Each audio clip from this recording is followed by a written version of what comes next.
My mind, my soul belongs to you. My love, my life, it all belongs to you. Belongs to you. Yeah, yeah. Oh yeah. Belongs to you.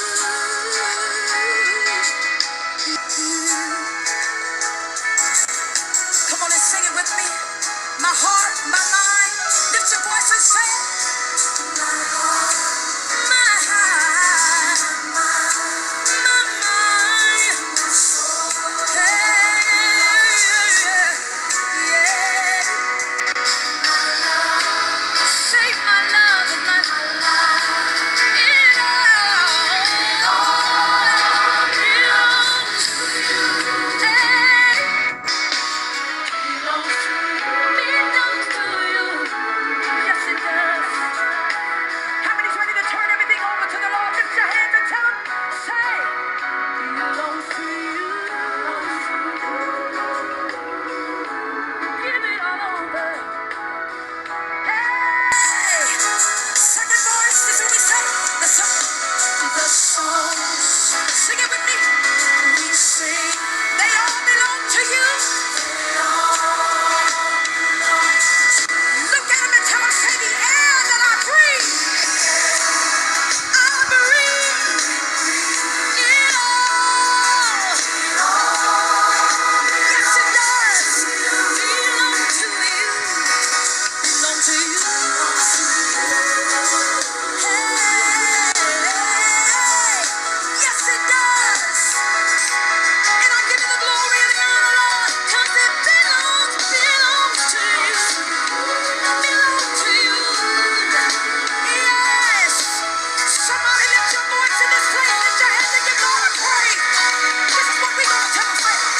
Say yes. I surrender it all. Tell God yes.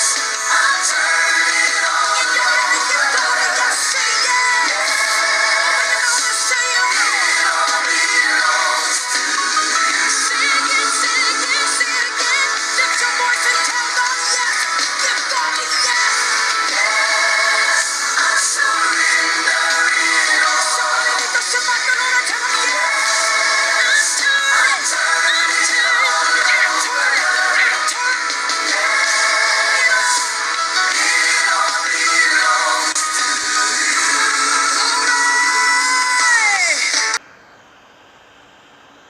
Shandalabe, Mutalabe, Ushantalao.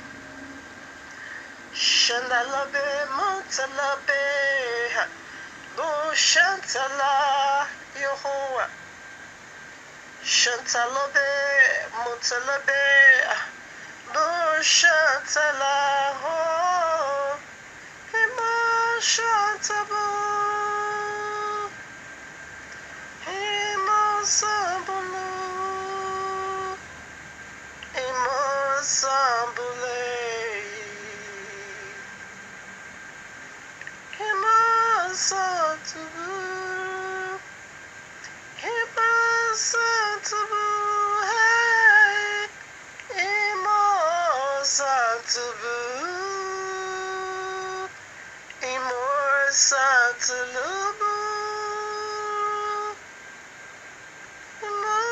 Santulubu, Bulen Santaba, Yehovah, Bulen Santabe, Bulen Santabe, Bulen Santabe, Masandalaba, Masandalaba. Masandeleba,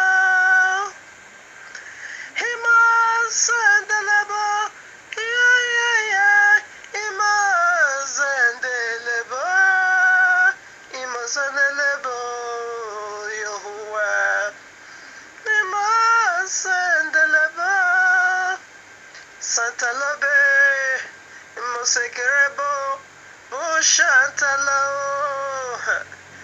Mushantalabe, Burela Santalabo, Mushantabe, yeah. Imasatalabu, Imasatalabu, Imasatalabu, Imasatalabu, Bula Santalabahi, Imasatalabe, Kurilabo Shantalabe. Santalabe, Kurima Sandaba, Kulima Zandelebo, Maraba Shantalabe, Hima Santalabo, Shantalabu, Bolo Santalebe, Imo Shantalabe, Kurilaba Santalebo. Santaba, Pulima Santaba, Imo Santaleba, Yahuwah, Pulima Santaleba, Kurimo Shandaba, Pulima Shantabe, Imo Robo Santalabe.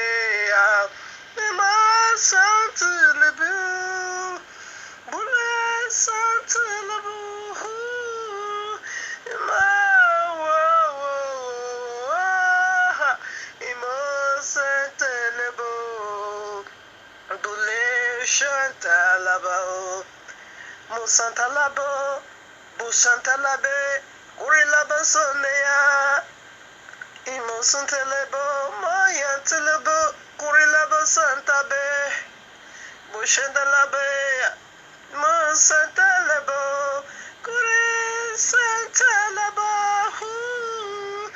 Imusantalabo, Imusantalabo. Santalaba, yeah, Santalaba, Santalaba, Santalaba, Bushantalabutu, Bushantalabutu, Shantalabutu, Santalabuleo, Imo Santalabe, Imo Santalabe, Imo Santalabe, Imo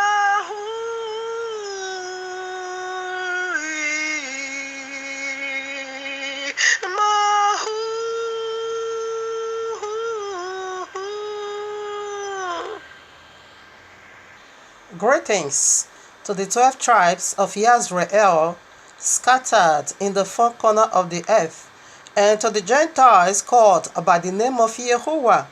Shabbat Shalom, family, for you are the reason of our time like truth, because the time is simply near. Just as we see the days goes by, and so draw nigh the coming of our Messiah, King Yahushua HaMashiach. Just as the Malach of Yahuwah said unto Yehukanah the Revelator, sealed not the prophecies of this book, for the time is near. Exactly what we are doing here, family. Decoding the end times prophecies, signs, dreams, in preparing people by the house for the return of King Yahushua HaMashiach, our eternal bridegroom, to whom due all glory, worship, acclamation, adoration, honor, wealth, power, glory, Kerebo sundele mahantalababo ye koroboskili mahantalababo. Reke sentalebo reke santalabeya.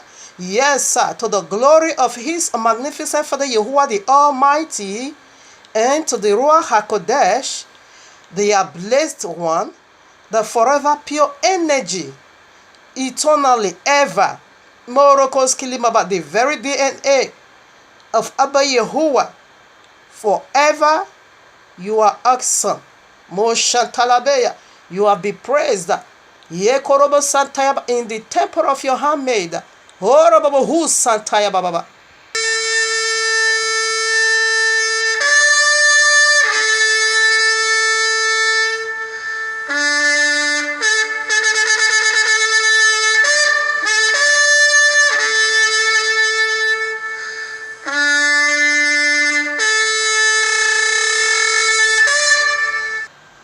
I'm just here doing what I love doing best. Alright? We did it again. The trumpet has been sounded. Did you hear the sound of the trumpet? Oh yes, like I always love to say. Trumpet or sound precedes every single movement of Abba Yahuwah. Alright? Like he said in Exodus 34 verses 10. What he said over there, that is what we are saying now with the voice of trumpet. That Abba Yahuwah is about to reveal a unique glory. That whenever a thing like this that has never been done on earth is about to occur, he said we should sound the trumpet. And again, when war is about to come, he said we should sound the trumpet. Now, the sounding of this trumpet, prior to this statement, it is that the great terrible king is on his way coming. Put your house in order. If your garment is already been washed, more power to celebrate. If not yet, therefore there is still a room for you to wash your garment, to put your house in order, to cleanse up your filthy soul. Whatsoever that defileth your soul, number one, the Babylonians, needs to be cleansed and flushed away. If you don't do that, therefore you are looking for his problem. Get ready to fight. If you know from eternity to eternity you are incapable, so weak to fight with Yahushua HaMashiach, therefore put your house in order. Be grafted in. Romans 11 said that you being a Gentile, you need to be grafted in to be accepted. You must be one. You must act like one. You must speak like. You must act like. You must live like the Yisrael. That is the confirmation of you being grafted in. You living as the Babylonian. Therefore, you are looking for fight. And get ready to fight. Because he said in Revelation 19, he's going to stain his garment with the blood of the Gentile. Yes, Isaiah confirms that his garment was being stained with the blood of the Gentile. So if you know as a Gentile, because I know the root of Yisrael, we are all returning back. You as a Gentile, fully convinced you are a Gentile, and you don't want to be left behind or for your head to be chopped off. Therefore, be grafted in. Talk like, act like, live like, speak like the Yisrael. That is the only picture and criteria of you being grafted in. Alright? The Ruach HaKodesh says something to you and me. Like he said in his word, he that have ear, let him hear. What the Ruach HaKodesh is saying to you and me, that we are the last generation to see the great coming of this great terrible king. And likewise, the signs of the last day says something here, that we are the last generation to receive King Yahushua HaMashiach. Are you among the living? Therefore, kindly hear what the signs of the last days is saying to you and me. We are the last generation to see this great event, this unique event. Everything by thing is speaking of, whether of a true heart or with a deluded heart. Everyone is speaking about this coming of this great Messiah. Kindly listen. You can't obviously believe that Watchmen, Yahoo, and Deborah did not pay me to do the intro for White It Out 4 to deceive the masses. The true Israelites are the so-called blacks, so-called Hispanics, and Native Americans scattered throughout the earth. The Judah team has an agenda to make all the tribes Hamite. Matthew 24:4 says, "To take heed that no man deceive you." Hey guys, the king is up. I'm not the real Jesus. As a matter of fact, the fella's name wasn't even Jesus. He had a Hebrew name. There wasn't a letter J until a few hundred years ago. With that being said, I have fooled the whole world into the biggest sham of all time. The name and identity of the real fella has been taken over by me. There are thousands of paintings of Jesus, and they don't even come close. Jesus was the creation of the Roman Catholic Church, which served to replace the real fella who probably looked more like Morgan Freeman. But who cares? The truth doesn't matter. As long as you pay your tithes. Gotcha. Himo Santa Labu, Kurilebe o Robo Santa Labu Yende o Robo Santa Labe. Himo Robo Santa Labe, Kurilebe o Yarabo Santa Labe, Mo Rabo Santa Layabe. Himo Santa Layabe, Kurilebe o Robo Santa Labu Yende Rebo. Ibo Santa Yabe Santerebo. Himo Sekeyebo. Heya. Himo Sekeyebo. Himo Shantala Bubu. Hey. Himo Sekeyebo. Himo Sekeyebo.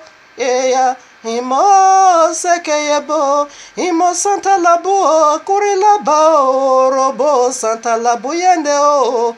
Imo sentere lebo, Kurilaba shanta labo, ya robo santa labo yenderebo, Kurilebo sendele yebo, Imo santa labo, Imo santa labo, Imo sekeyekebo, Imo santa labo. Yes, it is wonderful to always bless him with the fruits of our lips, sir.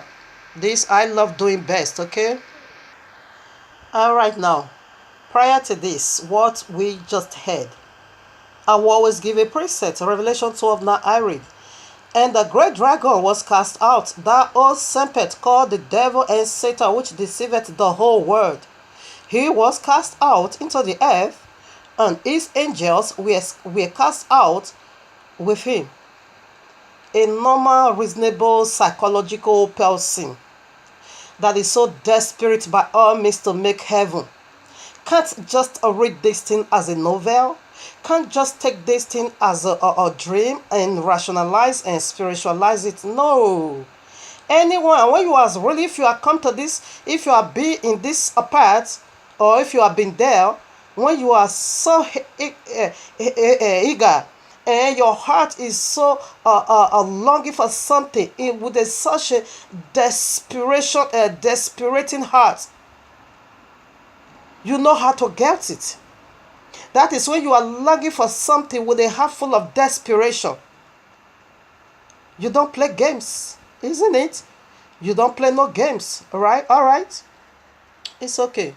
Therefore, if you are really a kind of a desperado, to go into heaven, not to the link of fire, there's no way you can rationalize this. Whereby Revelation 12 9 is referring you back to the old origin, to the origin of this great serpent that deceiveth the whole world. If you want to know how he is doing it right now with you, because he said he deceived the whole world, who will I believe? Crystal Hinome? That is garbage, alright? That is wizard. Who? Slema, Benny He, T.D. Jakes, Paula White, name them. T.B. Joshua, Chasokafo, Crystal Kafo. Who? Name them all. In the four corners of the earth. Rhea Bonke, Named all your pastors, your prophets. They are all garbage and wizard, okay? Get used to that. The whole world is deceived. And how did he do it? Here we are now in Matthew 24. This deceiver is not coming like an unbeliever. The serpent or the dragon, of course. He did not come to Kawa in Genesis 3 as an unbeliever, no. He came as though we are one. Just like what we talk about a few days ago about Jezebel. Jezebel is a classic backstabber. She operates within. Her operation, it goes smoothly within us. Likewise a serpent. That is the power of masqueration. And they will carry this royal law, the Bible, and say we are one. This is my new vision. This is my wisdom that I got. That is rationalize it in. The serpent rationalized it in the hand of the first woman. And that brought about destruction today. Alright, that caused us pain. And the same way he did it over there, exactly the same way he's doing it right now with you. You won't know until judgment goes out against you. Alright? Now Matthew 24:24 I read. For there shall arise false Messiahs and false prophets, and shall show great signs and wonders, not so much that if it were possible, they shall deceive the very elect. Princess, wait a minute. What are you saying? Just wait a minute. Are you not saying Krista Hinome is a false prophet? What about the miracle? But here, answer it for you, princess, okay? Okay, what are you saying? TB Joshua. Wait a minute. What about Suleiman? All this miracle working Christendom. What are you talking about? Okay, if you are not yet convinced, viewers, I will give you one more chance to prove it. Yes, to prove it for you. All right, because Krista Hinome he is doing great signs and wonder. He must be the true prophet. What are you saying, TB Joshua? Suleiman, will you call your telephone number, your father, your great father, great grandfather's name? What are you saying? We call your email, your telephone number, your house address. What are you saying? Is this false? All right, let me help somebody out. Let me give you a way out. All right, I'm just too kind enough to help somebody out today.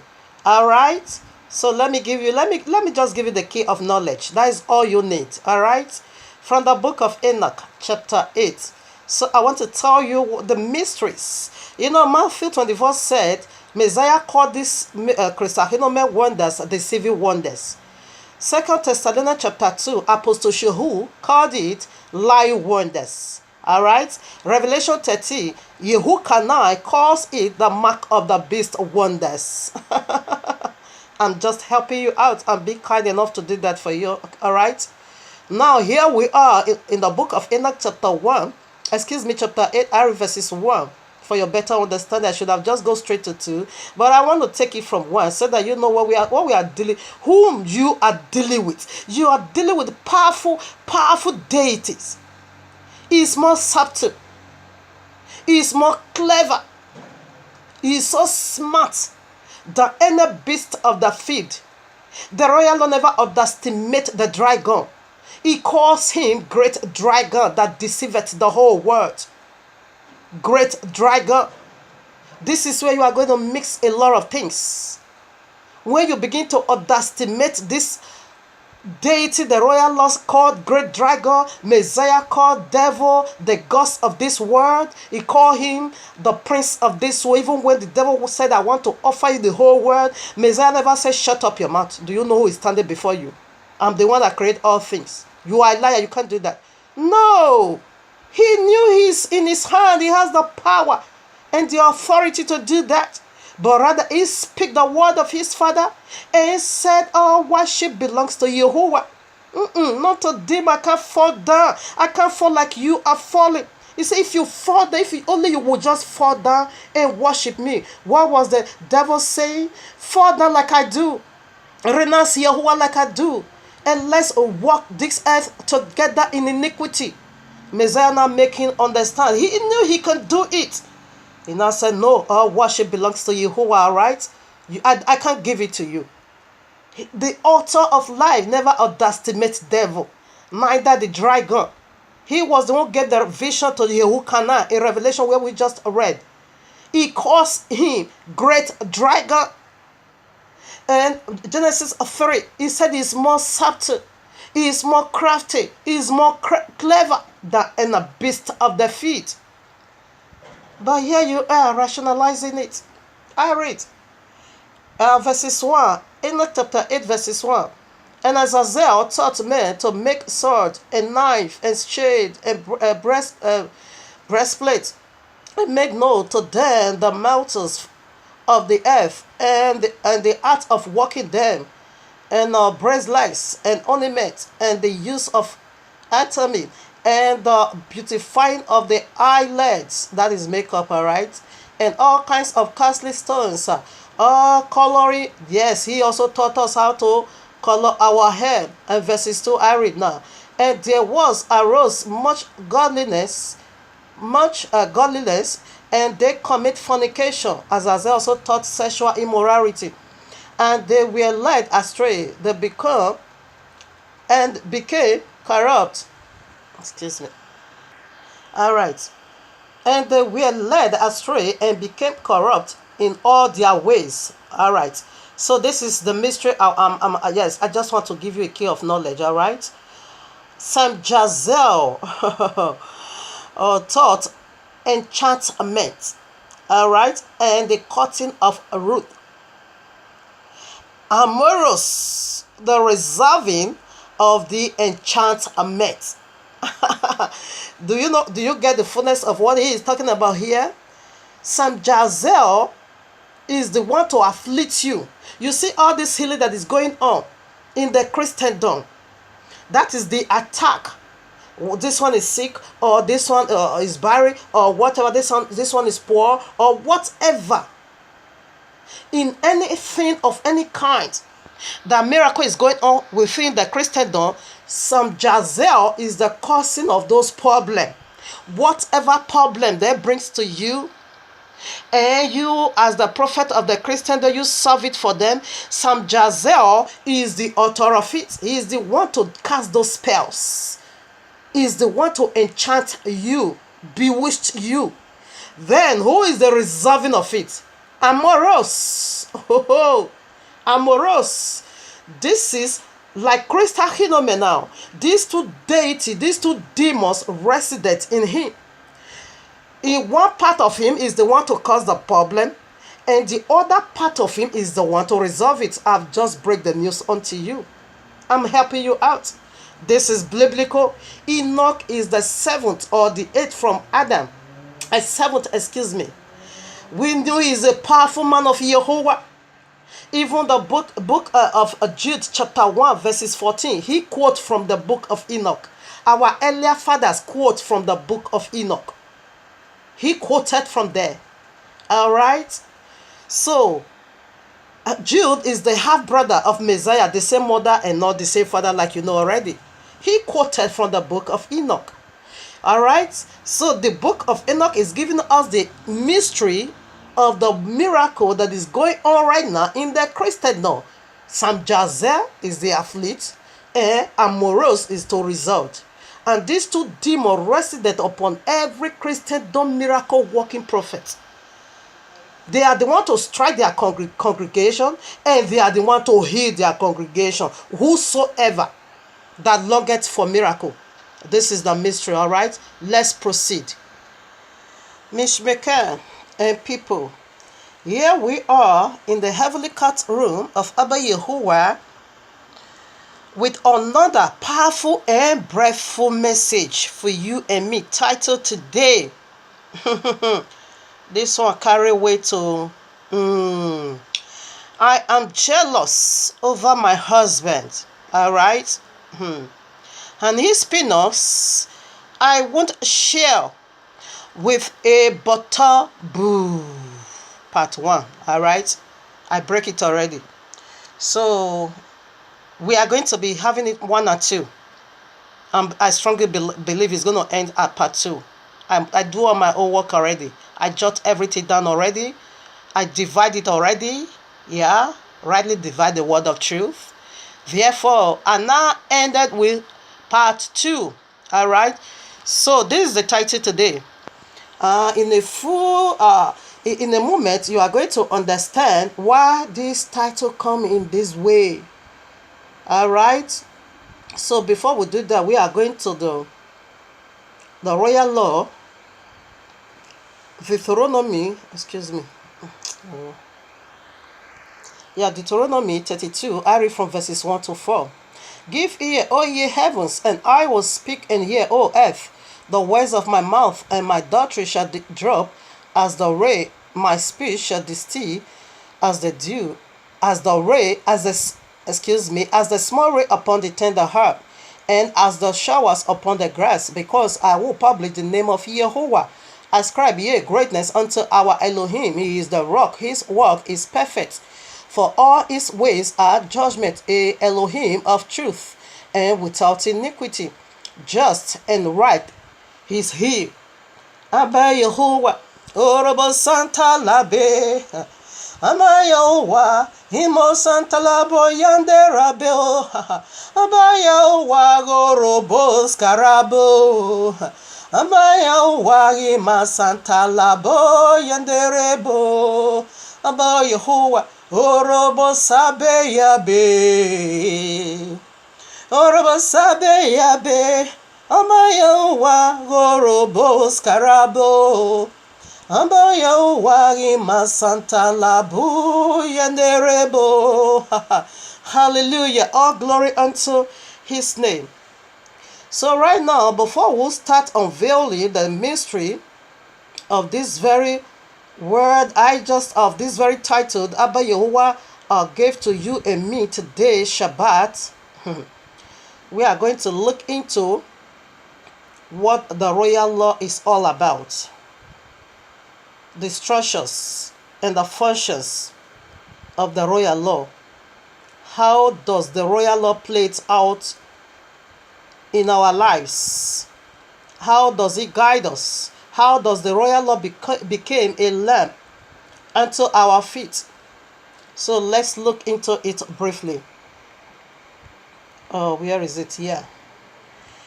Okay, point 1. It functions as a sacred marriage covenant between Jehovah and his people Israel. Point 2. It outlines how the marriage is to be lived out.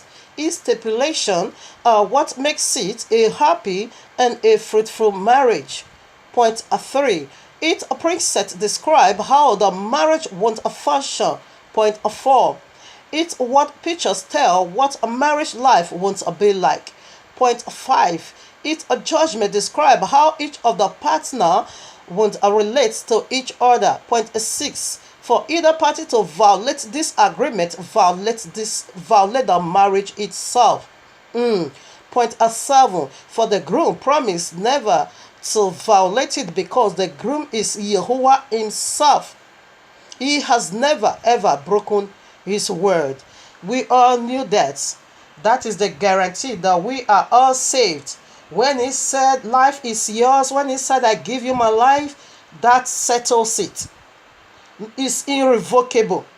That was why he says not a man that should lie, neither a son of man that needs repentance. What he says, word are the yea and amen forever. If he said you carry his life, if he said you carry his DNA, that settles it. No matter what you do. That was why King David said, blessed is he of whose sin Abba Yehovah did not count against.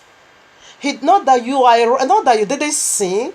No, he said, but he did not hold it against you. Why? Because you have his kind of life in you. Why? Because he have already destined you for salvation. That is why he said it is not possible for the very elect to be deceived among the Christians. That was the stipulation. That if it were possible, even the very elect, you see the stipulation, that is the elect won't be utterly being deceived. Why? Because Abba Yehovah has already written their name in the book of life. It's irrevocable. And here is the problem I have with Jesus. Here is the problem again. Here is how I know that Jesus is a crazy demon. It's not just a demon, but it's also a crazy demon. Okay? It's also a crazy demon. That he will say is the Adonai of Shabbat. And again today he's telling us it's no more the Adonai of Shabbat, that is now the Lord of Sunday. Is crazy. That he will tell us that Shabbat today is a perpetual covenant because it's the word of Yahuwah. That Shabbat is the perpetual covenant. Today is telling us no more perpetual, it's Sunday. That is why I know it's a crazy demon. It's not just a demon, but it's a crazy one. That he will say the criteria he gave unto us to know that the law is being fulfilled. It is the first heaven and the first earth being done away with. But we still see the first heaven and the first earth. Here Jesus is telling you that he abolished the law, he nailed it to the cross. This is how I know it's not just a demon, but it's a crazy demon. He's so stupid, in fact. He's a stupid demon. Alright? So right now, we see what it is already. We see the problem of the nature. This is why third part is going away. Alright, so right now let us unveil the mystery of the I'm jealous over my husband. And his penis, I won't share with a bottom boo. I won't share it. No, I won't share it. Alright, so right now we are going to see what jealousy is all about. Today in this segment we are going to unveil the jealousy of Abba Yahuwah, because Abba Yahuwah said, I am a jealous Yahuwah. Alright, he says glory he don't share. I won't share nothing with nobody. It's all mine. Everything is all mine. They all belongs unto me. So I titled this, or rather Yahuwah titled this, to because all about Yahuwah, it is monogamy. Alright? So that is why I use me as an illustration. It's monogamy. Him and him alone have it all. He does share. That is why I use me, my husband. I won't share. I'm jealous over my husband. I won't share. I can slaughter Jezebel. Oh yes, I can slaughter Delilah. I won't share. His penis, I can never share with a bottom bull. Abba Yahuwah said, my glory, I won't share. We are going to unveil those jealousy of Abba Yahuwah. So right now I would like to make some introduction. In fact, to give you a clue, like I always do my thing in this way, I jot it already. Another name of Abba Yahuwah is called jealousy. Have you ever heard of this name? His name is Yahuwah. All right, for salvation. But he said, this is my another name. Another name of Yahuwah is called jealousy. Are you really okay with a jealous one, a jealous lover, or a jealous husband? Or yes, are you really okay? Because he said, my name is jealousy. What did you understand by jealousy? Have you been there? Have you been jealous? Let's be real, viewers. Let's be real within ourselves. Have you felt jealous in your heart for anything of any kind? Have you been jealous of anything? Today we are going to also use a secular word and biblical evolution to consummate or to wrap up this message. The jealousy, because it's in everything. Jealousy. So right now I'm asking you some kind of a baby question. Are you really okay with a jealous mighty one? Because he said he's jealous over you. Are you okay with that? All right, now let me go through the little introduction that I have written down. Yahuwah wants to review a little bit of his name. Jealousy. That is what we are about to see right now. I will cut the scripture. Exodus 34 verse 14. Deuteronomy 5:9. Joshua 24 verses 19. I will read this one now before I just want to read all the introduction first. Yahuwah said he is a jealous type. Yahuwah said he is a jealous lover. And Yahuwah said he is a jealous hobby. Today, Yahuwah is asking for more of you. All of you all. It's just opposite. Give me more of you. More of you. More of you. I need more of you. I need more of you. I need all of you. All of you. I don't need some part and you keep some part for yourself. No, everything about you. Alright?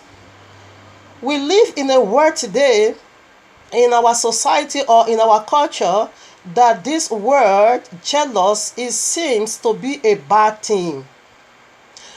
This word jealous simply seem to be a bad thing or have a negative connotation. That when you say you are jealous over something, then people will stare at you in a kind of what is this? This one is possessed. No, it's good to be jealous, okay? But it's bad to be envy. Envy, that is bad. So we will also look into that. But jealousy sometimes is very good. Not in all time is good. Sometimes we as a human, we jealous over things, we jealous over something with apology and with explanation. Alright? But Abba Yahuwah he make it so known to the whole world that my name is a jealous Elohim. He said, he make it so clear to the whole world, I am a jealous, mighty one. So he is saying it to you without no explanation, no apology. He said, I'm jealous. Alright? If Yahuwah is jealous over you, that simply means someone else is trying to take his place in you. That is why he's jealous. Someone else is trying to be him in your life. Someone else is trying to occupy your heart, the place that due him. Abba Yahuwah said, there is something powerful in me I want to make known unto you. He is jealous.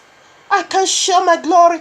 I can share my praise, my worship, myself. I can share at all. I'm not willing. I won't share. I'm jealous.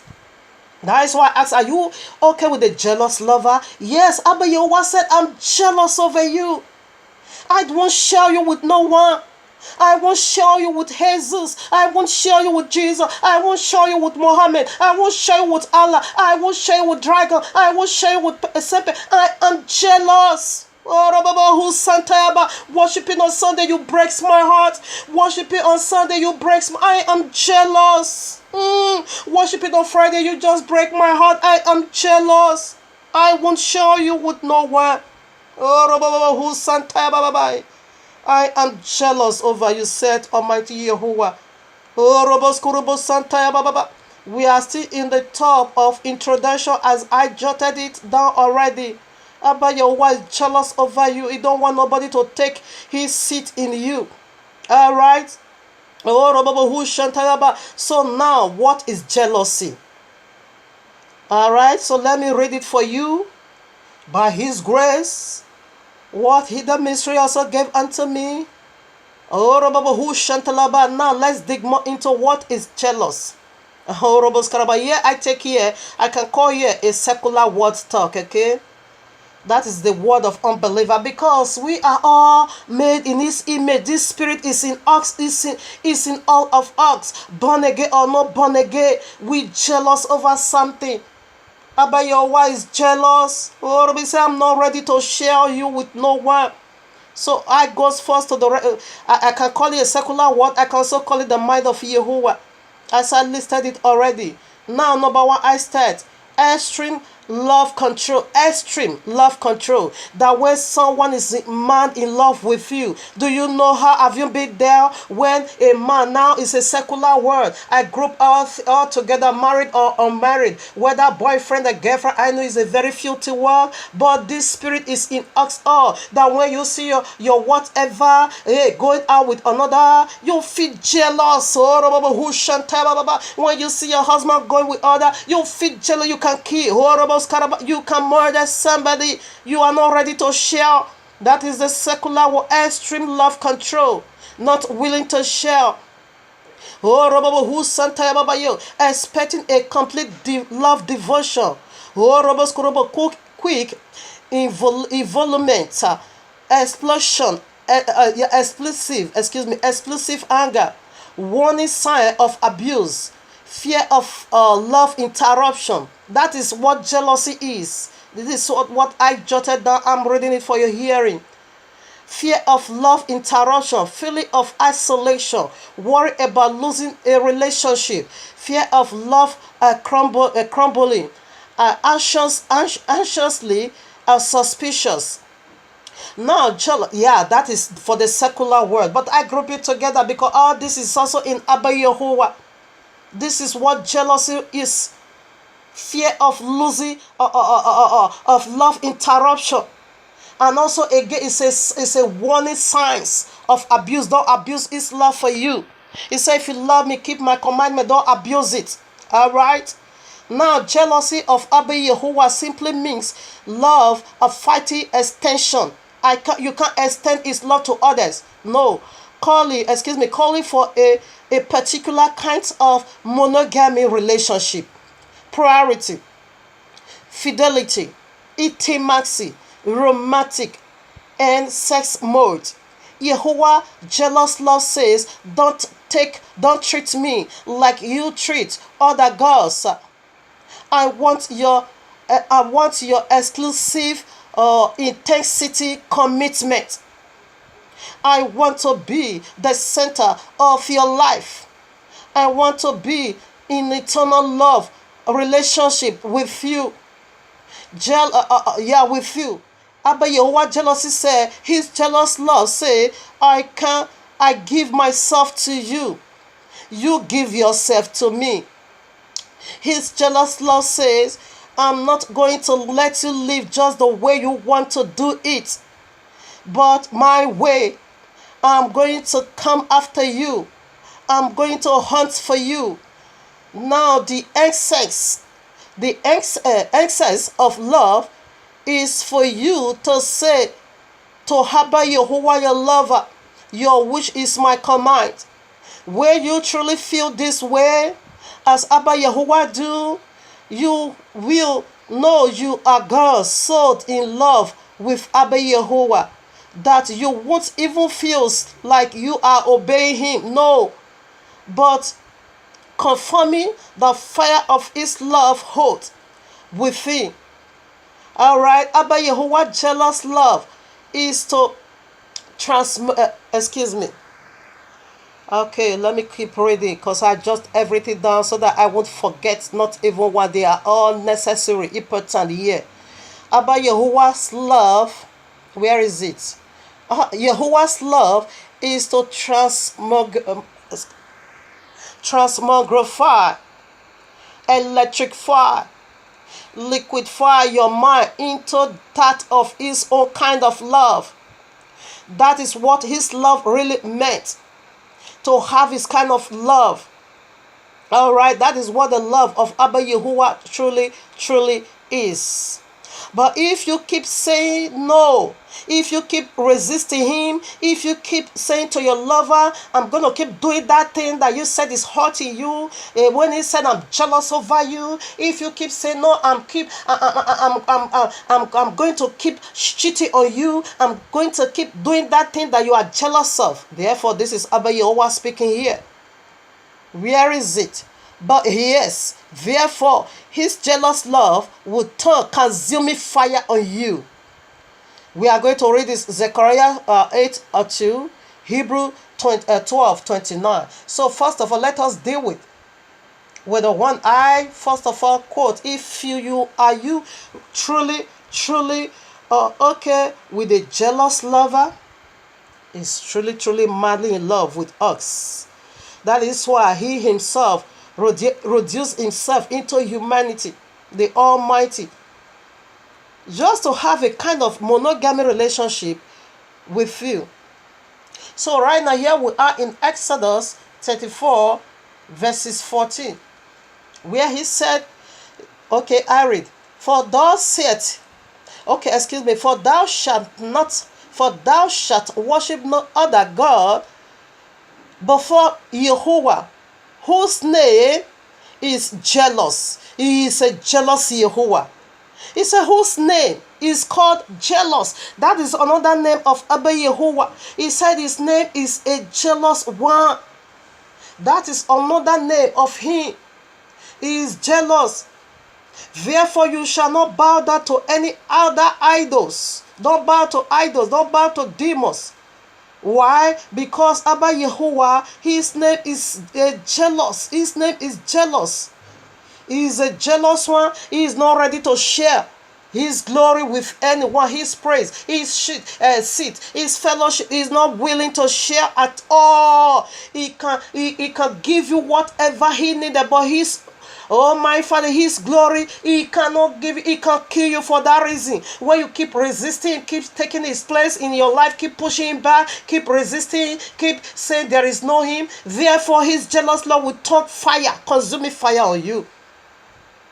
Now here I am in Deuteronomy 5 verses 9. Thou shalt not bow down thyself unto them, nor serve them. For I, Yahuwah, thy Elohim, I am a jealous Elohim, visiting the iniquity of the fathers upon the children unto the third and the fourth generation of them that hate him. What did he say? If you don't love him back, Abba Yahuwah love simply means I give myself to you. You also give yourself to me. But if you refuse to give yourself to him, that simply means you hate him. Therefore, he said he's going to judge not just you alone, including your children and your children and your children to the third and fourth generation. He said he's going to extend that hunger. He's going to extend that hatred down to your fourth generation. Eventually, if the fourth generation will do the right thing, then the causes of him turning against you, therefore, will be broken. If not, then he keep extending it. Abba Yahweh can tolerate all things, but his glory he can't share. You worshiping on Sunday, you are breaking his heart. You are sharing his glory to other deities. You worshiping on Friday, you are sharing his glory to other deities. He can murder you for that. He can get you killed, slaughtered for this very reason. That is why third party is going away. Now quickly, let us go to Joshua, Imahan Talababa 24. He is a jealous one. He is not willing, he is not ready to share at all. He cannot share. He won't share. He is almighty. He cannot share.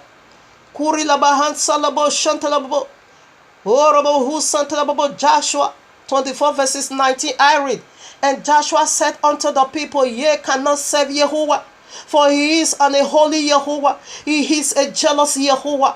He will not forgive your transgressions, nor your sin. What did he say? If you don't love him in return, because he's a jealous lover, he cannot share his glory with you. Nay. He can't share. He is a jealous lover. If you refuse, if you keep resisting, if you keep breaking his heart, therefore he will turn against you. Here we are now, Zechariah chapter 8 verses 2. Thus saith Yahuwah of hosts, I was jealous for Zion with great jealousy, and I was jealous for her with great fury. Did you just hear that? That he was jealous over Jerusalem, over Zion, with fury, because he keeps showing our forefather his love, but then I keep resisting and keep pushing him back, taking his love for granted, taking his grace for granted. Therefore he not on fire against them. Hebrew 12:29. His glory he can share. Hebrew 12:29. For Yahuwah is a consuming fire. If you keep resisting him, his jealous love will turn fire against you. If you keep saying no to him, his jealous hunger he will turn fire against you. That will consume for all eternity. Do you know what his jealous hunger is? Do you know what his jealous fire is? It is the link of fire. When you keep saying no, you keep keeping all this crap before his very face, he will turn against you. Now his love is still hunting for you. His love is still coming after you. that you should return back to him, your first lover. Like he said, remember where you are falling, for you have forgotten your first lover. Return back unto your first lover. Sunday is not your first love. Shabbat, it is your first lover. Return back unto the eternal Yahuwah. That his love hunger don't turn against you. What is jealousy? Like what I listed out, it means extreme love control. Where a man is truly in love with you, do you see how he run after you? Do you see how he controls you? But if you keep hurting him, if you said, I'm not going to love you in return, he can kill you. We are coming to that right now. He can slaughter you. If you said, I cannot have you, therefore no one else have you. That is Abba Yahuwah. If I cannot have you, therefore Satan cannot have you. Therefore you will perish in the lake of fire with the fear of his jealous anger, with the Satan, with the dragon in the lake of fire. The lake of fire, it is the consuming fire. He said I was jealous over Yasrael, with a great fury, with a great fury. If you said no, his love will top fire on you. Yeah. You better give him back yourself. As he has given himself unto you, in return give yourself back unto him. He needs your totality. Or he said, I won't share you with no one. I won't share. He called about your hate polyandry. He is your husband. You give it to other deity. That is polyandry. He can murder you. He can get you slaughtered for that. So right now, let us go to the point. I pray I will be able to establish at least 2 points today, because I have up to 5 points. So I'm trying to establish 2 points today, so that in the midst of the week, I will establish the other 3 points. He is a jealous Elohim. So right now, we are going to look into the mystery of this word, jealousy. That is the point 1. We are going to unveil the mysteries of this word called jealousy, like he has blessed me again with another powerful, unique anointing to break alphabet by alphabet. All right, jealousy. So I break it one by one already. We are going to take it alphabet by alphabet and study it. What jealousy contains. He said, I am a jealous. He said, my name is called jealousy. Have you ever heard of such a thing? That someone is being called jealous? I've never heard of someone on earth called jealousy. Just as I've never heard that someone is called Yahuwah. My name is I am that I am. Yud He Wah He. I've never heard somebody taking that title or that name upon himself. No, only him alone answers that name. I've never also heard that someone said, my name is jealousy. No, Abba Yahuwah bestowed that also upon himself. He said, my name is jealousy. He said, whose name is called jealousy? Jealous, excuse me. Jealous, whose name is called jealous. Let's do this again. Unveil the mystery in this word called jealous. This 7 letter in all. Letter 1, number 1, which is J, simply means join with Yahuwah. More like monogamy. One man, one wife, join with him. Join with him, more like marriage, like that of husband and wife.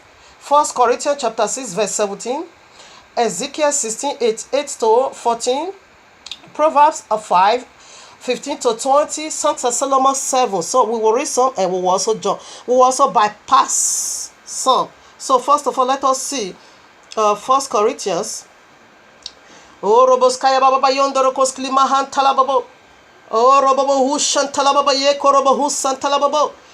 6. He is not ready to share.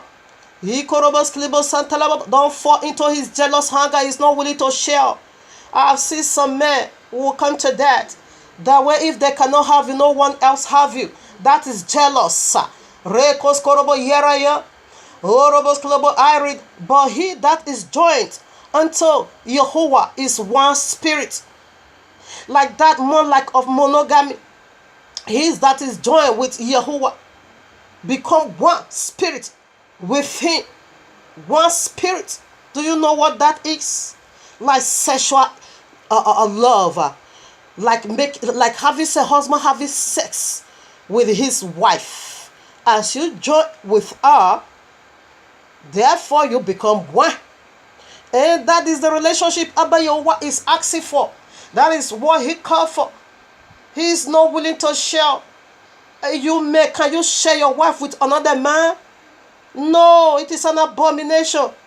Abayowa is not willing to share his wife with Jesus, with Muhammad, with Allah. No, he's not willing. Ezekiel 16 verses 8, I read. When I passed, Abayowa is the one speaking. Now, when I passed by thee, and I looked upon thee, behold, that time was the time of love. Abayowa said, when I look at you, you know when man is after a woman, and the woman is still a teenager, maybe that woman is still about 8 to 10 years, is still a teenager, and one man will just set his eyes upon her. I'm going to marry this girl. When she's of age, I'm going to marry her. And immediately she's of age, what are you going to do? You will run after her with everything you have, and you will marry her. That is what Abayowa said. He said, when I passed by thee, and I looked upon thee, and behold, that time was time of love. It is time now for me to pour out all my love upon you. And I spread my skirt over thee. Do you know what that is? What is a skirt? That is a garment, overflowing garment. And I spread it spread over you, and you were not under his garments, like that of monogamy, sexual activity. You were not under his garment. You are not under his tie. He said, I spread my skirts over you. Rekos korobabo, rekos karababayondo, rekes klibebebe, rekos kurubabayanda. And I covered thee. I covered thy nakedness, because you were once naked. And I covered thy nakedness with my skirt through my love. Yea, I swore unto thee, and I enter into a covenant with thee, saith Yahuwah Almighty Elohim, and thou becomest a Maya. Verses 9. Then I washed. Orobos klibo santa babaya, rekos klibo husha baba, rekos korobo sako yabo hun santa labo. Then I washed I thee with water. Yea, I thoroughly washed away thy filth, thy blood from thee, and I anoint thee with oil. Uramama shantarabo. I clothe thee also with orobos korobo branded work, and should deal with by thy skin, and I get thee about with a fine linen, and I covered thee with slink. I decked thee also with ornament. And I put a bracelet upon thy hands, and a chain on thy neck, and I put a jewelry on thy forehead. He now placed a jewelry. He decked his bride. Rokos, he said, I put jewelry on your forehead and earrings in thy ears, and a beautiful crown upon thy head. Thus wast thou decked with gold and silver, and thy raiment was of fine linen and sleek and branded work. Thou didst eat fine flour and honey and oil, and thou wast exceedingly beautiful, and thou didst prosper into a kingdom, and thy reign went forth among the heathen for thy beauty, for it was perfect through my commandments which I had put upon thee, saith Yahuwah Almighty. This is Abba Yahuwah speaking.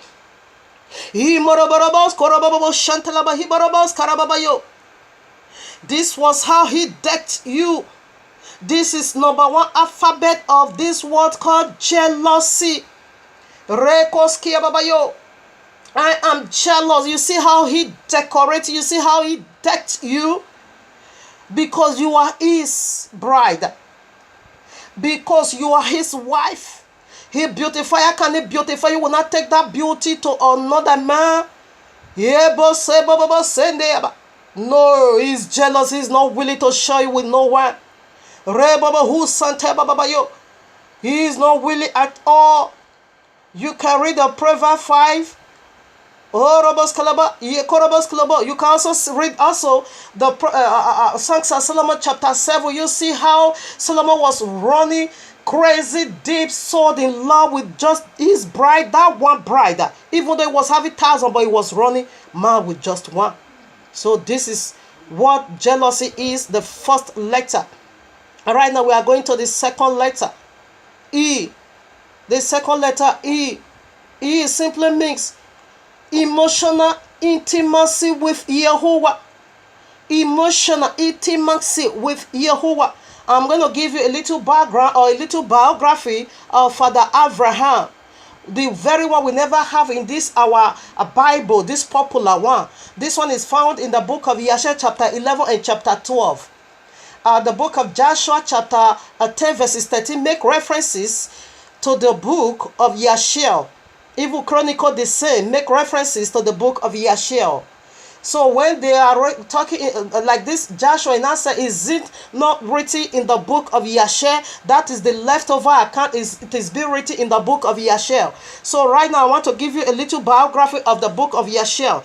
The book of Yeshiel chapter 11, chapter 12. And also this great miracle also occur when you are intimacy, emotional intimacy with Yahuwah. That is the words, that is the meaning of jealousy. Oh, we are going to see that no matter storm that beat against you, you won't be shaking, you won't be waving. Why? Because you know whom you have joined with, you know whom you are giving your soul to, you are loving. Say, I give myself to you, in return give me yourself, because I spread my skirt over you, in return give yourself back unto me, like a monogamy. Join with him. And the number 2 letter of jealousy, which is E, simply means emotional intimacy with Yehovah. These 3 Hebrew guys did it in Daniel chapter 3. Azariah, Michelle, and Ananias. They give that emotional intimacy. They display it in the public.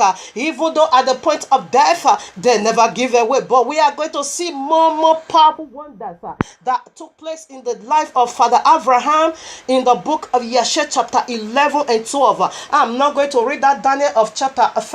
You can read that, but I'm going to read that of Yeshua 11 and 12. Bear with me. We are going to read a lot of verses.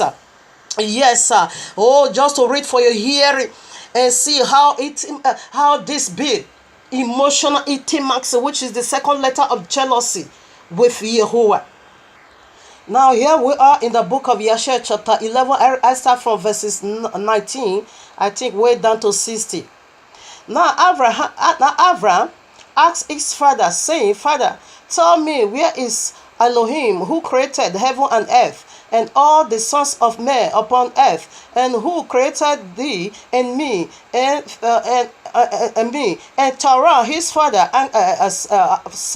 answered his son Abraham, and said, Behold, those who created us are all with us in the house. And Abraham said to him, Father, Abraham said to his father, My Adonai, show them to me, I pray thee. And Sarah brought Abraham into the chamber of the inner court. And Abraham saw, and behold, the whole room was full of idols, of gods of wood and stones, 12 great images, and other lesser than they without number. And Terah said to his son, Behold, these are they which made all that thou seest upon the earth, and which created me and thee, and all mankind. And Terah bowed down to the gods, and he then went away from them. And Abraham his son went away with him. And when Abraham had gone from them, he went to his mother and sat before her. And he said to his mother, Behold, my father has shown me those who made heaven and earth, and all the sons of men. Now therefore hasten and fetch a kid from the flock, and make of it as savory meat, that I may bring it to my father's gods as an offering for them to eat. Perhaps I may thereby become acceptable to them. And his mother did so, and she fetched a kid and made several meat thereof, and brought it to Abram. And Abram took the several meat from his mother and brought it before his father's gods, and he drew nigh to them that they might eat. And Terah his father did not know of it.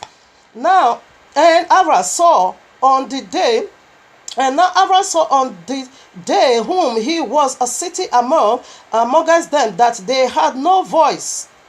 Excuse me, where am I?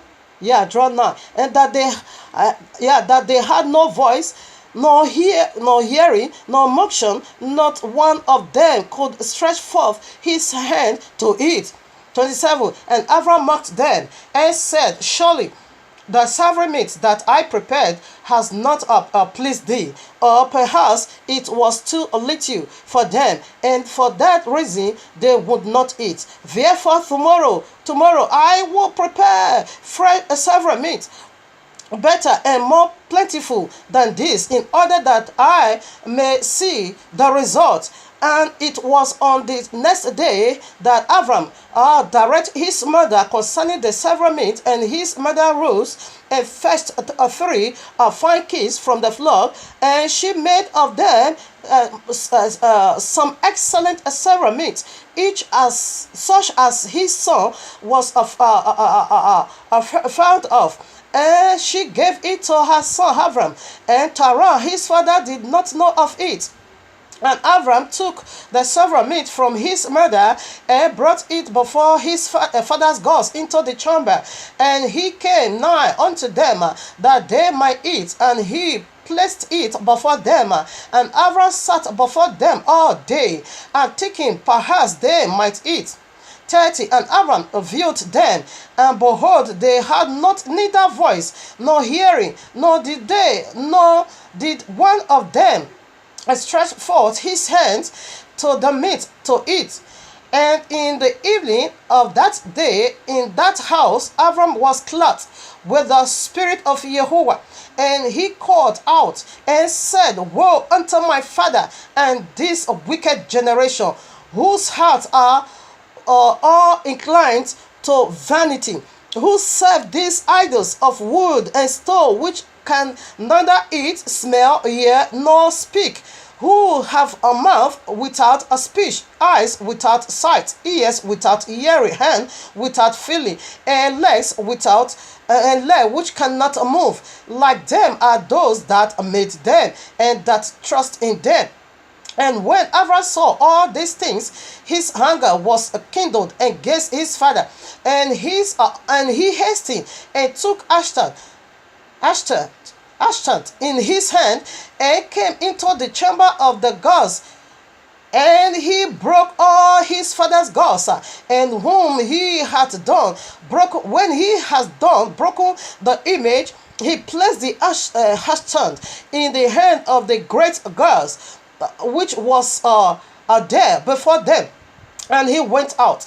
And Terah his father came home, for he had heard at the door the sound of a striking of the Ashtaroth. So Terah came into the house to know what this was about. And Terah, having heard the noise of the Ashtaroth in the room of image, ran to the image, and he met Abram going out. And Terah entered the room and found all the gods falling down and broken, and the Ashtaroth in the hand of the largest, which was not broken, and the several meat which Abram his son had made was still there before. It was still there before them. And when Terah saw this, his hunger was greatly kindled, and he hastened and went from the room to Abram.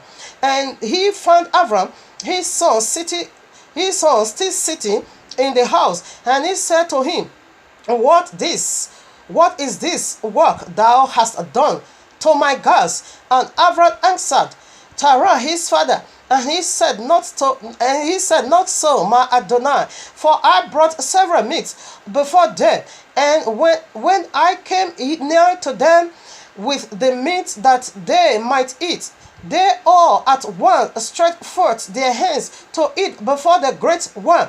And before the great one had put forth his hand to eat, and the large one saw their works that they did before him, and his hunger was violently kindled against them. And he went and took of the ashton that was in the house, and came to them, and broke them all. And behold, ashton is still yet in his hand, as thou seest. And Terah hunger was kindled against his son Avram when he spoke this. And Terah said to Avram his son in his hunger, what is this tale that thou hast told? Thou speakest lies to me.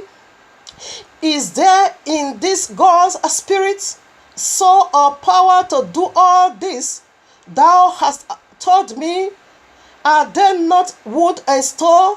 And have I not myself made them? And cannot thou speak such lies, saying that the largest gods that was with them smote them? It is thou that didst place the ashton in his hand, and thou sayest he smote them. And Avram answered his father and said to him, And how canst thou then serve these idols in whom there is no power to do anything? Can this idol in which thou trusted deliver thee? Can they hear thy prayers when thou callest upon them? Can they deliver thee from the hands of thy enemies? Or will they fight thy battle for thee against thy enemies? That thou shouldest serve wood and stone, which can neither speak nor hear? And now surely it is not good for thou, nor for the sons of men that are connected with thee to do these things. Are you so silly, so foolish, or so short of understanding that you will serve wood and stone, and do after this manner, and forget the Adonai Yahuwah who made the heavens and the earth, and who created you in the earth, and thereby bring a great evil upon your soul in this matter by serving stone and wood? Did not our fathers in the days of old see in this manner? And the Yehovah Elohim of the universe brought the water of flood upon them and destroyed all the earth. And how can you continue to do this and serve gods of wood and stone, who cannot hear nor speak or deliver you from oppression, thereby bringing down the anger of Yehovah of the universe upon you? Now therefore, my father, refrain from this, and bring not evil upon thy soul, and the soul of thy household. And Avram hastened and sprang from before his father, and took the ashton from the father's largest idol, with which Abraham broke it, and ran away. And Terah, seeing all this that Abraham has done, hasted to go from his house, and he went to the king, and he came before Nimrod and stood before him, and he bowed down to the king. And the king said, What did thou want? And he said, I beseech thee, my Adonai, to hear me. Now 50 years back, a child was born to me, and thus has he done to my gods, and thus has he broken. And now therefore, my Adonai, a king, sent for him. that he may come before thee and judge him according to the law, that we may be delivered from his evil. And the king sent 3 men of his servants, and they went and brought Avram before the king, and King Nimrod and all his princes servants were that day seated before him, and Taras set up a seat also before them. And the king said to Avram, what is this that thou hast done to thy father and to his gods? And Avram answered the king in the words that he spake to his father. And he said, the largest gods that was with them in the house did to them what thou hast heard.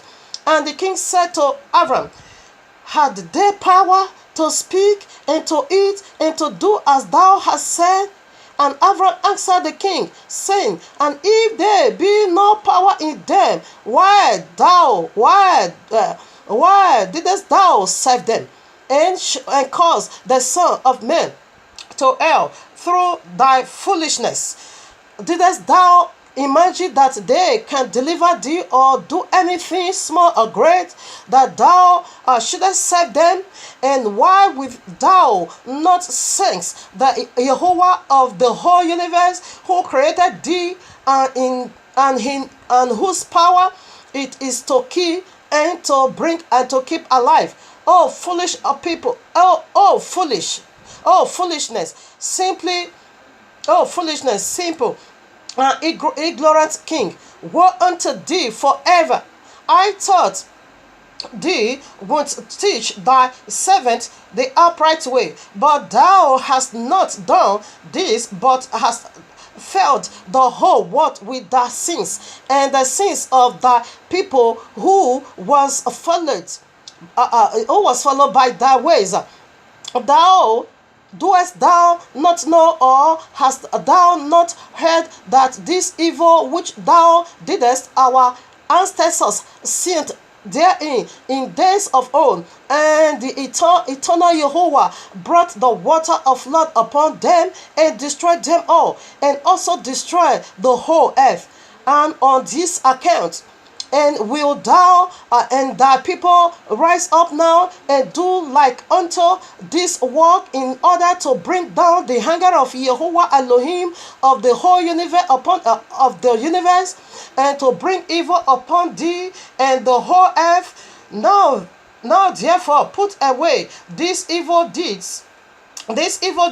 which thou doest, and serve Jehovah of universe, as thy soul is in his hand, and then it will be well with thee. And if thy wicked heart wants not hearken to my words, and to cause thee to forsake thy evil ways, and to serve the eternal Jehovah, then wilt thou die in shame in the latter days, thou, thy people, and all who are connected with thee, hearing thy words, or walking in thy evil ways.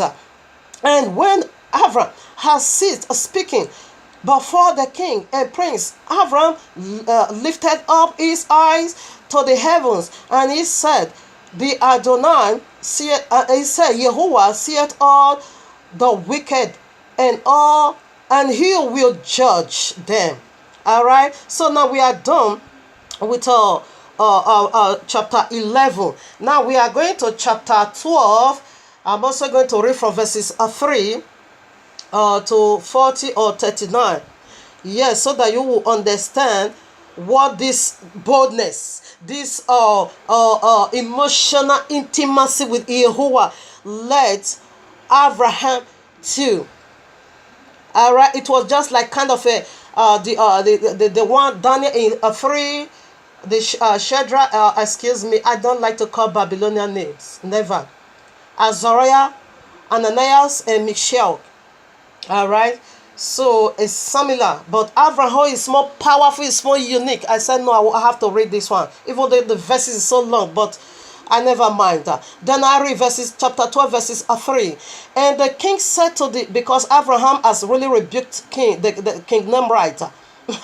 So burdened because it's in love, emotional intimacy with Yahweh. And the king said to the princes and to the siege, have you heard what Avram, the son of Terah, has done to his father? Thus has he done to him, and ordered him to be brought before me. And thus has he spoken. His heart did not misgive him, neither did he stare in my presence, because Nimrod was expecting Abraham to be afraid. No, no boldness. We are not afraid of not deities, but Jehovah, because he's jealous. He's a jealous Jehovah. He can't share his place. He can't share his heart with another. No, with Nimrod. No. He said, neither did he stare in my presence.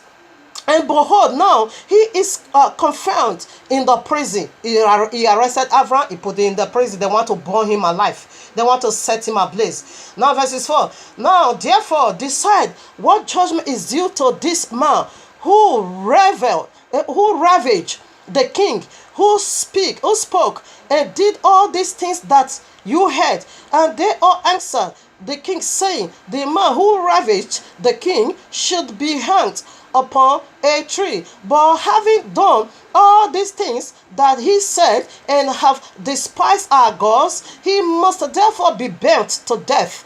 For this is the judgment in this matter. If it pleases the king to do this, let him order his servant to kindle a fire both night and day in the brink of furnace, and then will cast this man unto it. And the king said, and the king did so. And he commanded his servant that they should prepare a fire for 3 days and 3 nights. Yes, 3 nights in the king's furnace that is in custom. Yeah, custom. And the king ordered them to take Abram from the prison and bring him out to be burnt. And to be burnt, yeah. And all the king's servants, prince, lord, governor, and judge, and all the inhabitants of the land, with about 900,000 men, stood opposite in the furnace to see Avram.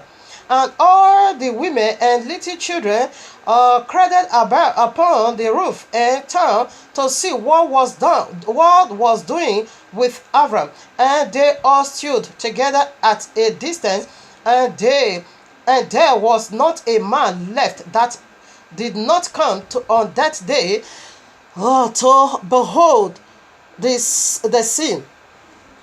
Excuse me. All right, now, when Abraham was come, and conjurers of the king and the siege saw Abram, and they cried out. Mark this very particular place, verses 9. Another day, I'm going to tell the full story what happened here. All right, and they cried out to the king, saying, "Our sovereign Adonai, surely this is the man whom we knew to have been the child at whose birth the great star swallowed the 4 stars, which was declared to the king now 50 years since." Abraham, let me quickly, if there is time. Abraham, when he was born, a great star fell, and that great star swallowed every other stars of the Babylonian. So the soothsayer now saw the stars of Abraham, that Abraham is not an ordinary child at all. It is a kind of a Messiah. So for that, they now said to the king that Abraham needs to be killed, he needs to be slaughtered, because this with Abraham being on earth, the king cannot excel at all. That the star of Abraham is going to destroy that of Nimrod. So Nimrod now ordered that Abraham should be slaughtered while he was a day-old baby. But something miraculously happened, that around the father of Abraham now gave another son born in the same day. He now gave it to deceive. He now gave it to Nimrod to deceive Nimrod. I said, this is the son they saw his star. So they now killed that son. Now Abraham now run away. They never knew it was Abraham. Now you see this fetish prince. Immediately they saw Abraham. They still read the star. Immediately they still know this was the son. This was the one we saw. Which means he did. Terah did not kill him. Which means Terah brought another. So this is the judgment here. So now I keep reading. 10. And behold, now his father has also transgressed thy commandment, because he deceived the king. Now mocked the king by bringing thee another child, which thou didst kill. Yes, the king killed another, is smart that child, a day old child, baby is smart. His head was torn into pieces, thinking it was Abraham he killed that day, but no, he deceived the king. So this was the judgment now. Judgment now also due Taran that carried his son to the king to be judged because he destroyed his God. Therefore, his secret was also being fetched out. Watch out now and see what a useless Taran did. 11. When the king heard this, what he was exceedingly wroth, and he ordered Taran to be brought before him. And the king said, hast thou heard what the conjurers have spoken? Now tell me truly, how didst thou? And if that I read already, I think I have to move forward. Let me go to this case of Abraham. Okay, let me keep reading. 13. And seeing that the king's hunger was so much kindled, Pharaoh said to the king, my Adonai and king, thou hast heard the truth, and what the siege have spoken is right. And the king said, how couldst thou do this thing to transgress my order and to give me a child that thou didst not begot, and to take a value for him? And Taras answered the king, because my tender feelings were exceedingly for my son. At that time, and I took a son of my handmaid, and I brought him to the king. And the king said, who advised thee to this? Tell me, do not hide anything from me, and then thou shalt die. And Taran was greatly terrified in the king's presence, and he said to the king, it was Aram, my eldest son, who advised me this. And Aram was in those days that Aram was born, 32 years old. But Aram did not advise his father Taran anything, for Taran said this to the king in order to deliver his soul from the king, for he feared greatly. The king said to Taran, Haran, thy son, who advised thee to this, shall die through fire with Avram. For the sentence of death is upon him, and having rebelled against the king's desire in doing these things. And Aram at that time felt inclined to follow the ways of Avram, but he kept within himself. And Aram said in his heart, behold, now the king has assisted Avram on account of these things which Avram did. And it shall come to pass that if Avram prevail over the king, I will follow him. But if the king prevail, I will go after the king. And when Taran had spoken this to the king concerning Aram his son, the king ordered Aram to be seized with Avram, and they brought them both, Avram and Haran his brother, to cast them into the furnace. And all the inhabitants of the land, and the king's servant and prince, and all the women and little ones were there standing at that day over them. And the king's servant took Avram and his brother, and they stripped them of all their clothes, excepting their lower garment which were upon them, and they burnt them hands and feet with kneeling cord. And the servant of the king lifted them up, and cast them both into the fire. And the Adonai and Yahuwah loved Avram, and he had compassion over him. And Yahuwah came down and delivered Avram from the fire, and he was not burnt. This is what we are talking about here. 25. But all the cord which they burned him were burnt, while Avram remained and walked about in the fire, and Aaron died. When they had cast him into the fire, he was burnt to ash, for his heart was not perfect with Jehovah. And those men who cast them into the fire, the flame of the fire spread over them, and they were burnt, and 12 men of them died. And Abram walked in the midst of the fire 3 days and 3 nights. All the servants of the king saw him walking in the fire, and they came and told the king, saying, Behold, we have seen Abram walking about in the midst of fire, and even the Lord garment which are upon him are not bound, but the cord which with which he was built. Band is built. And when the king heard their words, his heart was fainted, and he would not believe them. So he sent other faithful princes to see this matter, and they went and saw it and told it to the king. And the king rose to go and see it, and he saw Abram walking to and fro in the midst of fire, and saw Haran burnt to ashes. And the king wondered greatly, and the king ordered Abraham to be taken out of the fire, and his servant approached to take him out. They could not, for the fire was round about, and the flame ascended towards them from the furnace. And the king's servant fled from it, and the king rebuked them, saying, Make haste and bring Abram out of the fire, that you shall not die. And the servant of the king again approached to bring Abram out, and the flame came upon them and built their face, so that 8 of them died. And when the king saw that his servants could not approach the fire, lest they should be burnt, the king could call to Abram, O servant of Jehovah, who is in heaven, go forth from the midst of the fire, and come hither before me. And Abraham hearkened to the king's voice.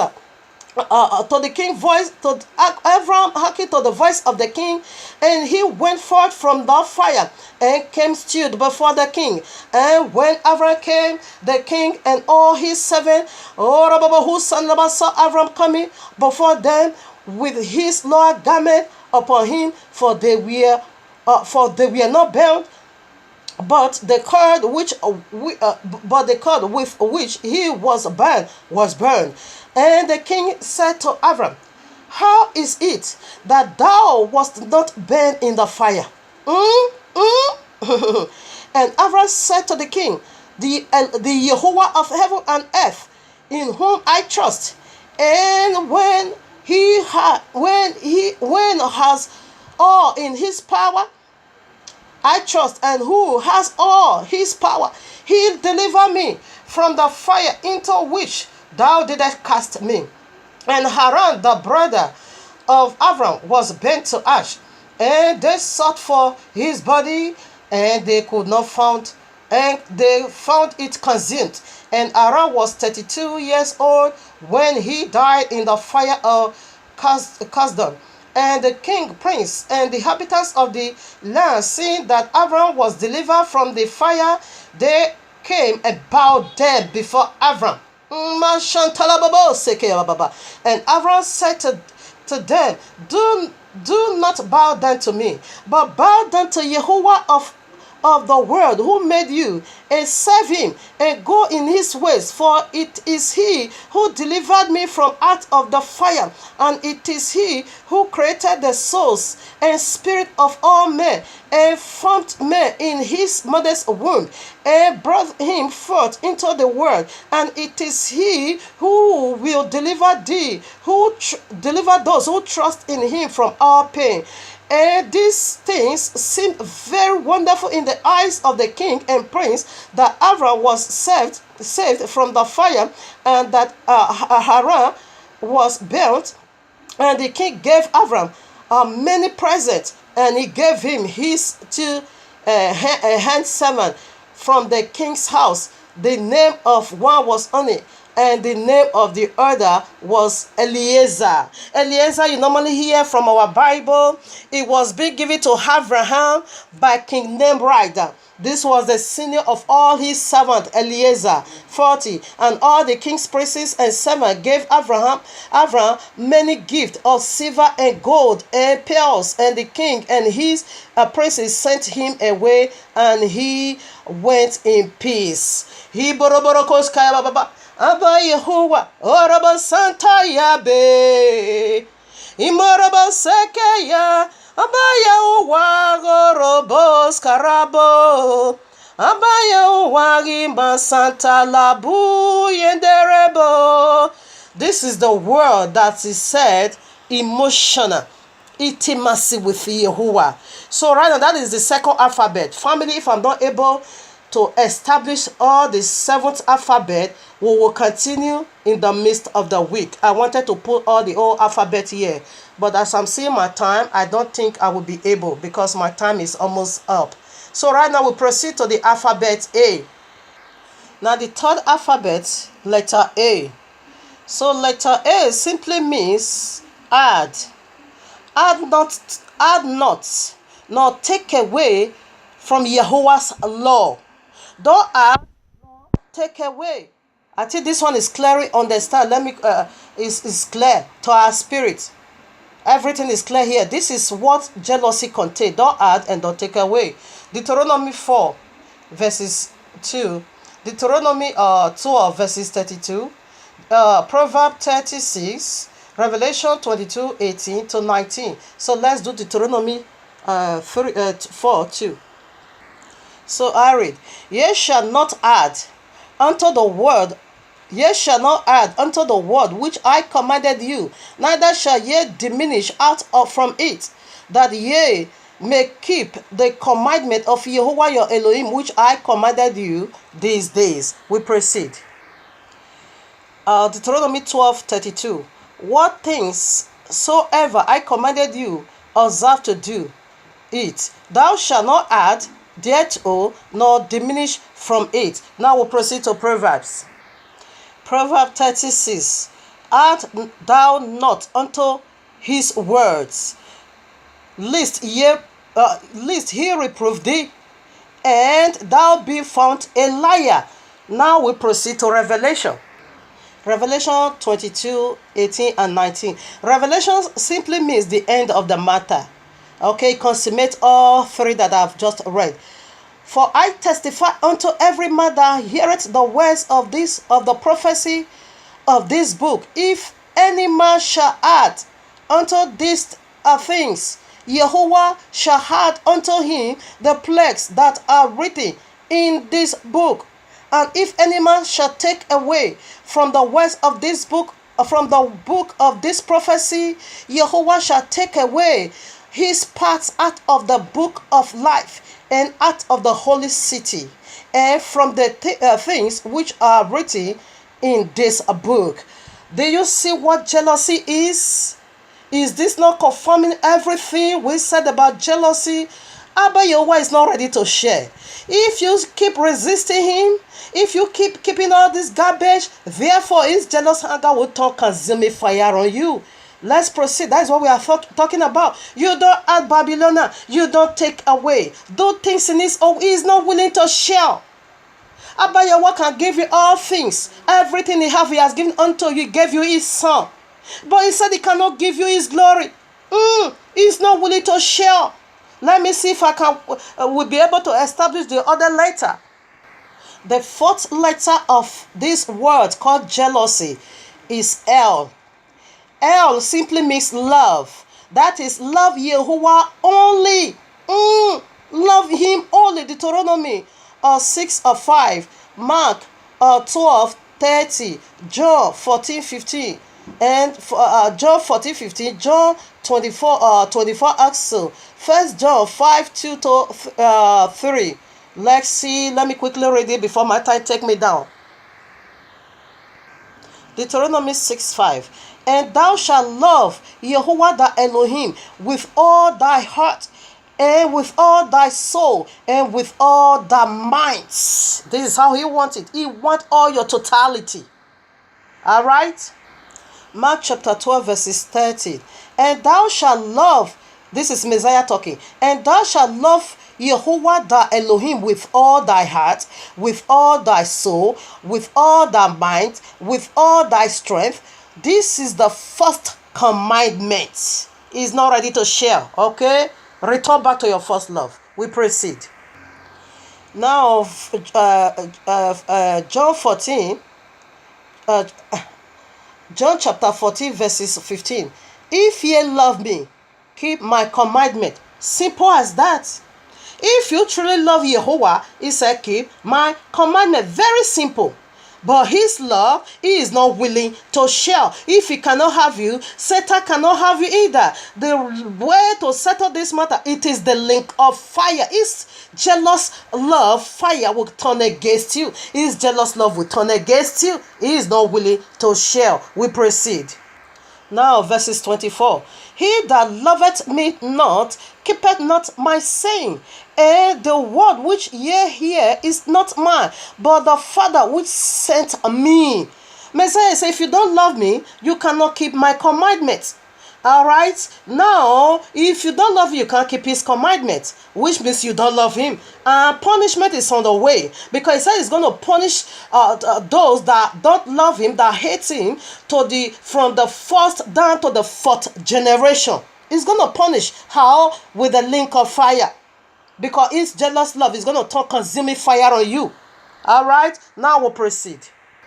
First John chapter 5. I read from verses 1 or 2. By this we know that we love the children of Jehovah, where we love Jehovah and keep his commandment. For this is the love of Jehovah, that we keep his commandment, and his commandment are not grievous. He said this is how we will know that we are the children of the Most High. This is how we will know we love him. How? By keeping his commandment. His jealous love said he won't share you. He is not willing to share. He is not ready to share. If you cannot give him your totality, therefore his jealous anger is going to turn consuming fire on you. That is what we are going to see now in clip 2, because my time is almost done, and I'm afraid. Let me try if I will be able to establish the other alphabet. The other alphabet is O. O simply means oath. Oath. Okay, oath. Yeah. Make oath made with Jehovah, it is eternal. Any oath you made with Jehovah, it is eternal, it's unbreakable. He has already made oath with you, and in return, he wants you to consummate it. It is eternal. Now, Numbers 30 verses 3, Deuteronomy 22, 21. Let's quickly rush over this. I read. If a man vow a vow unto Jehovah, or swear an oath to bind his soul with a bind with Jehovah, he shall not break this word, his word. He shall do according to all that he proceeded, according to all that proceeded out of his mouth. You see, you taking hold with Jehovah and said, I'm yours eternally. Therefore, it is unbreakable. This is the word called jealousy. This is all in jealousy. Let's go to the other scripture. Here we are, Deuteronomy 23 verses 21. When thou shalt vow a vow unto Jehovah, thou the Elohim, thou shalt not slack to pay it. For Jehovah the Elohim will surely require it of thee, and it will be a sin in thee. What is he talking about? As you say you bind yourself with Jehovah, you should redeem it. You cannot say I bound with you today, I bound with Satan tomorrow. No, that is going to be a sin in you. Abba Yehovah is not ready to share at all. He gave you all things, but his glory he cannot give to no one. He can slaughter you for this very purpose. Abba Yehovah is telling you there is something in me I want to make known unto you. It is eternal love. I don't share you. I won't share you. I'm not ready to share you. No. You are mine alone. Let me see if I will be able to go for another. All right, this is what I'm going to do. I just want to have all the information here. If my time take me down, then I continue with the second clip. So the sixth alphabet, it simply means unique, which is you. Unique. That is the uniqueness of Almighty Yehovah. Bring all things together in heaven, in earth, under the earth. Under his governorship. Ephesians 4:4-6, Revelation 5. Then the number 7 mysteries, it is S. Simply means sacrifice. Sacrifice, that simply means sacrifice your life. Let your life be a living sacrifice unto Abba Yehovah. Romans 12:1. Yes. Romans 16:13. Isaiah 42 verses 8. So I just want to have all the mysteries here. It's okay. So right now, let me see if I will be able to read that uniqueness of Yehovah. Now I read Ephesians 4:4. There is one body and one spirit, even as ye are called in one hope of your calling. One Adonai, one faith, one baptism, and one Yehovah, one Father of all, who is above all and through all and in you all. This is the letter U. Simply means uniqueness of Abba Yehovah. He is not willing to share. He is the Father of all things. Everything must submit unto him. You can't bring in Babylon. He is not willing. He can share you with other deity. Let's go to Revelation 5.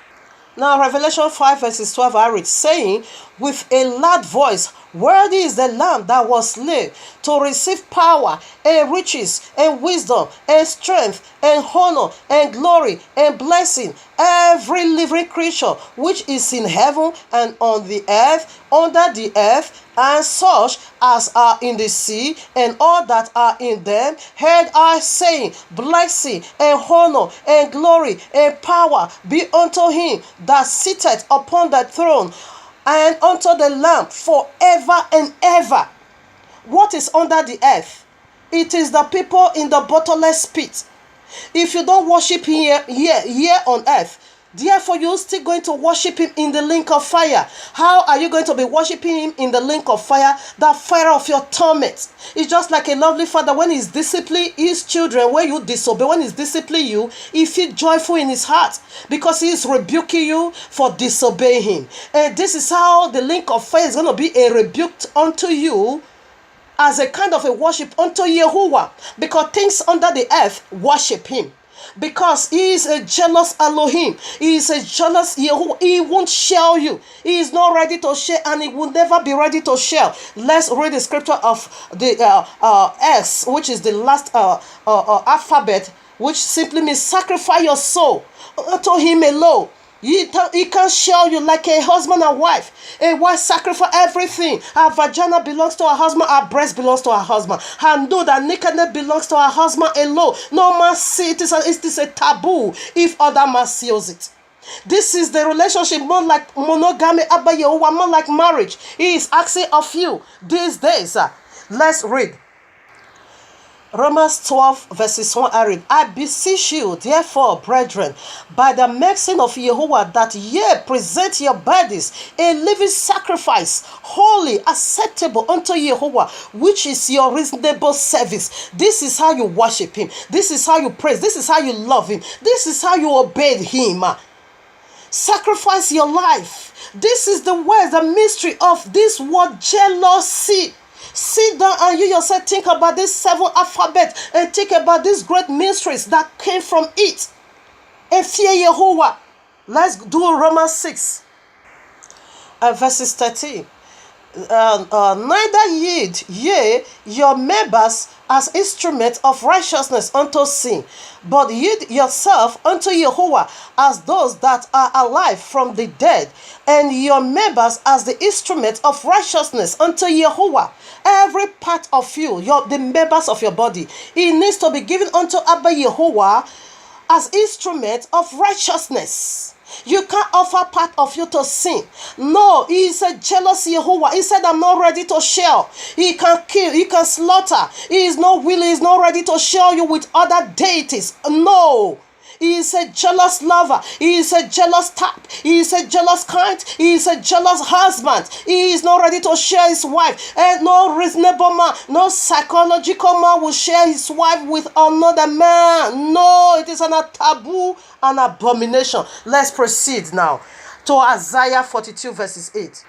I read, I am Jehovah, that is my name, and my glory will I not give to another. Neither my praise to a graven image. This is Jehovah. He is not willing to share you. He is not ready to share. No way. He said, you are mine. You see how he married to us? No reasonable, no a psychological man will watch another man having sex with his wife. It is a taboo. It is an abomination. In the second clip, that is what we are going to see. I have a lot of references from the secular world to confirm jealousy. This jealousy is in every living thing.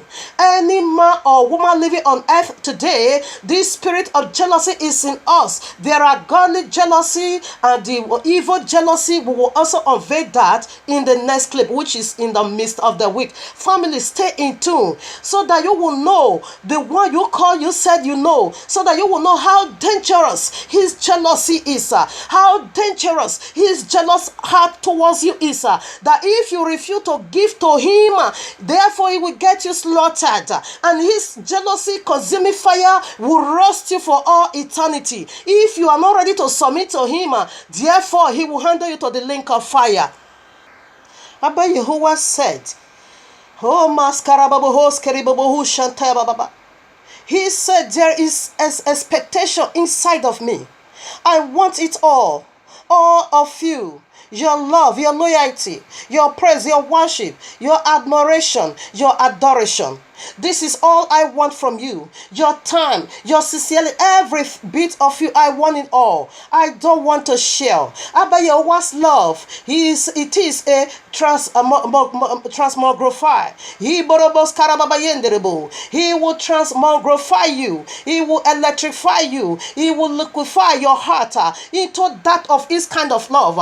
The true excess of love is only for you to say to your lovers, your wish is my commandment. It is my command. If you truly love him the way he do, the way he love you, you can't set other gods before him. He said there is expectation in my spirit. He is telling you and me today, this is the expectation in my spirit, to have the totality of you, to have it all. I don't want to share you with no other, with no deity. You are all mine. I am your husband and you are my wife eternally. I don't need no other man around you. I don't want no